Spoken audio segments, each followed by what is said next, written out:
મારું નામ જ્યોતિબેનજી જોશી, સામાજિક કાર્યકર। રાત્રે જે કૈલાસ પ્લાઝામાં આગ લાગી છે એ વિષયે મારે થોડું કહેવું છે। કહેવાનો મતલબ કે રાત્રે સુરભી ગૌશાળાના લોકો ના હોત તો આગ ઘણી વિકરાળ બનોત। નગરપાલિકાએ જે ફાઇટર મોકલ્યું હતું એ શોભાના ગાંઠિયા સમાન હતું। ના પ્રમુખશ્રી ફોન ઉપાડે, ના ચીફ ઓફિસર ફોન ઉપાડે, અને રાધનપુરના લોકોને નગરપાલિકામાં રોષ ભભૂકી ઉઠેલો છે। આ તો ભગવાનને એટલો પાડ માનો કે રાત્રે આગ લાગી છે, દિવસે આગ લાગી હોત તો આ તો માલ મિલકતનું નુકસાન છે। દિવસે આગ લાગી હોત તો માણસોનું પણ નુકસાન થોત। તો નગરપાલિકા શું કરી રહી છે?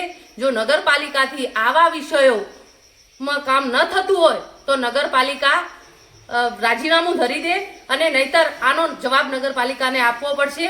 અને રાધનપુરમાં ઘણી એવી જગ્યાઓ છે કે જ્યાં ફાયર સેફટીનો અભાવ છે, અને હું તંત્રને આ આગ ઉપરથી એટલું કહેવા માંગુ છું કે તમે રાધનપુરમાં તત્કાલ ધોરણે તપાસ કરાવો તો ઘણી એવી જગ્યાઓ નીકળશે કે જ્યાં ફાયર સેફટીનો અભાવ છે। અને એક જાગૃત નાગરિકે ફાયર સેફટી વિશે ઘણી વખત લખેલું છે, પણ અહીંના ચીફ ઓફિસર એટલી તાનાશાહીમાં ચાલી રહ્યા છે, જવાબ પણ આપતા નથી। અને નગરપાલિકામાં એવા અધિકારીઓ ભરવામાં આવેલા છે કે જે આપણા ફોન પણ ઉપાડતા નથી અને અમને જવાબ પણ આપતા નથી, પણ આનો જવાબ અમે માગીને રહીશું।